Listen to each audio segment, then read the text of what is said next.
UMKM menjadi lebih tahu dan paham akan pentingnya digital marketing dalam usaha mereka.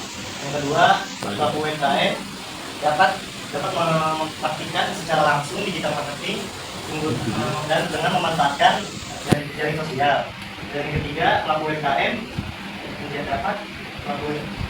dapat terinspirasi dan termotivasi dengan digital marketing sebagai sarana promosinya. Jadi manfaat dari kegiatan kita ini kan banyak ya media platform untuk digital marketing, kayak ada Shopee, TikTok, YouTube pun sekarang udah bisa buat digital marketing.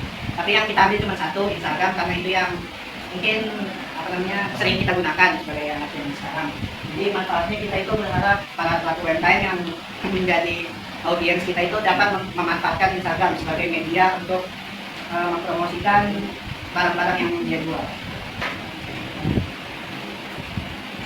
Nah, yang berikutnya ada sasaran sama tahap-tahap kegiatan yang dijelaskan sama Bro. Sasaran ada pun sasaran dari kegiatan sosialisasi ini adalah seluruh anggota yang terlibat dalam KPH, yaitu para pelaku UMKM dan juga para remaja, para anak. Tahap kegiatannya itu tahap observasi awal, tahap persiapan, pelaksanaan, sama evaluasi. Nah, jadi di sasaran ini yang paling utama dan paling tinggi itu para pelaku UMKM, terutama yang ada di komunitas rumah yang namanya KTH Rumah Kaum. Sebenarnya kita punya dua sasaran, bukan cuma pelaku UMKM aja, tapi juga para remaja, para taruna sebagai anak muda yang biasa menggunakan media sosial. Nah, berikutnya tahap-tahap kegiatan yang pastinya tahapan observasi awal, kita melihat lokasi, melihat lokasi, bagaimana orang-orang yang ada di situ, apa keperluan mereka, kira-kira apa yang bisa kita bantu. Lalu tahapan persiapan itu, tahapan kita mempersiapkan materi-materi, peralatan dan sebagainya untuk kita melakukan kegiatan kita. Kita juga sebelum adanya pelaksanaan ini kita observasi dulu nih ke tempatnya, kita datengin, kita wawancara dikit sebelum hari-harinya kita melaksanakan observasi. Oh iya, maaf kami. Terus ada tahap pelaksanaan. Nah, tahap pelaksanaan ini kita kami melakukan observasi, nanya-nanya gimana sih caranya mereka tuh kayak memasarkan produknya mereka ke kalangan masyarakat. Mereka itu kan kebanyakan lansia, yang tadi Raden bilang kan. Kalau lansia itu kurang mengenal sosial media kan, Bu.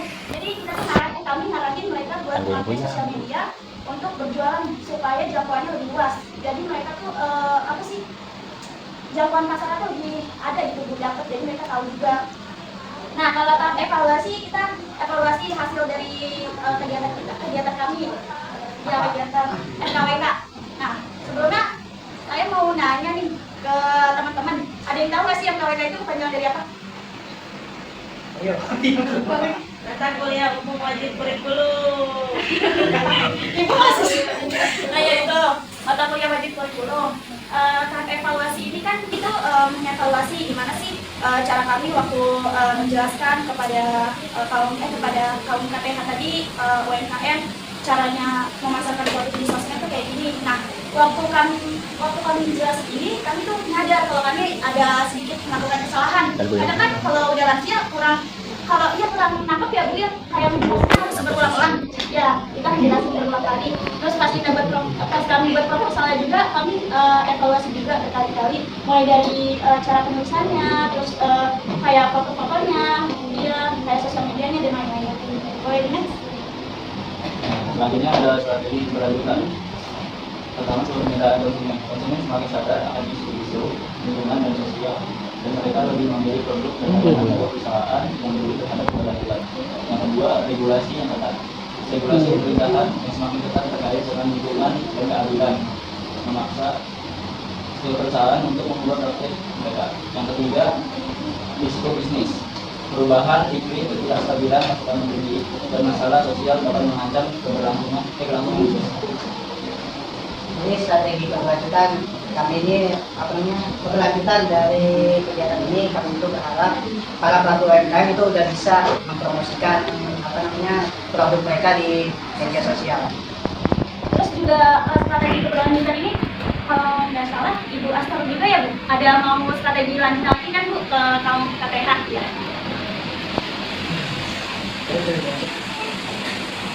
Nah, selanjutnya ada tantangan. Jadi dalam kegiatan FKWK ini pasti ada tantangan. Tapi tantangan itu bukan cuma buat hambatan, justru itu membuat kita semakin menjadi diri kita yang lebih baik sebagai batu loncatan kita untuk menuju keberhasilan.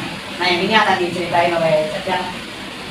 Biaya awal yang tinggi atau implementasi awal dan teknologi dan perubahan operasional sering kali mahal. 2. Resistensi organisasi, beberapa karyawan atau pemangkuan kepentingan mungkin tidak mendukung perubahan menuju ke keberlanjutan. 3. Kekurangannya keterampilan dan pengetahuan, beberapa perusahaan mungkin menghadapi kesulitan dalam mengembangkan kemampuan dan pengetahuan yang diperlukan untuk menerapkan strategi keberlanjutan. 4. Tantangan regulasi. Perubahan regulasi yang sering terjadi dapat mempengaruhi rencana keberlanjutan bisnis. Nah, jadi ini yang dipaparin di depan ini tantangan dalam melakukan digital marketing. Tapi dalam kelompok kita sendiri kita juga punya tantangan sendiri. Yang pertama tantangan lokasi dan sasaran. Cuman itu udah diselesaikan dengan berubahnya tema kita dan lokasinya. Nah, jadi itu apa cerita kita mengenai proyek KWK. Terima kasih sudah mendengarkan. Wassalamualaikum warahmatullahi wabarakatuh. Terkait UMKM, saya kira dalam kapasitas produksi tentu banyak yang perlu ditingkatkan, terutama kaitannya dengan pasti ya problem UMKM memang nggak kemana-mana ya, dari mulai permodalan, kemudian kapasitas manajemen, selanjutnya pemasaran, kan juga butuh bantuan para pihak, nggak mungkin jalan sendirian. Makanya harapan kami ini bisa berkelanjutan pendampingannya. Gitu.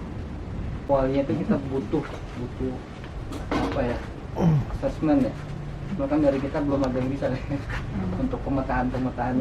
Kan pelatihan dengan tema yang sama tapi dengan praktek yang berbeda gitu. Jadi intinya jika pelatihan yang sudah masih belum maksimal, kita masih belum ngerti, mungkin kita bisa dalam tanda kutip nambah lagi gitu ya, ataupun kalau misalnya itu sudah maksimal, nanti kita bisa sampaikan ke rekan-rekan kita untuk menyusun kembali tema yang lain gitu. Jadi supaya nanti nggak menumpuk, jadi melakukan pelatihan yang sama gitu. Jadi supaya jadi lebih maksimal aja untuk pengembangan produk ataupun marketing produk yang sudah mungkin sekitar bulan Februari Maret gitu itu baru bisa ditindaklanjuti karena ini sudah mau berakhir semesternya gitu ya. Jadi mungkin teman-teman dan prodi masih berfokus kepada penyelesaian pekerjaan di semester ini. Jadi observasi awal ini insya Allah nanti harapan kami juga pasti mudah-mudahan ada tindak lanjutnya. Kami bisa datang ke sini, bisa datang ke sini lagi, bisa berkontribusi kepada Bapak dan Ibu sekalian, dan kami juga mengharapkan bahwa adanya perkembangan yang signifikan gitu di antara Bapak dan Ibu, karena tadi kita sudah coba beberapa produknya dan Masya Allah produknya enak-enak semua. Jadi kami juga jadi punya semangat lebih positif bahwa ini sepertinya memang punya daya jual gitu ya, bahasa ekonominya punya daya jual, jadi seharusnya ini bisa dikembangkan.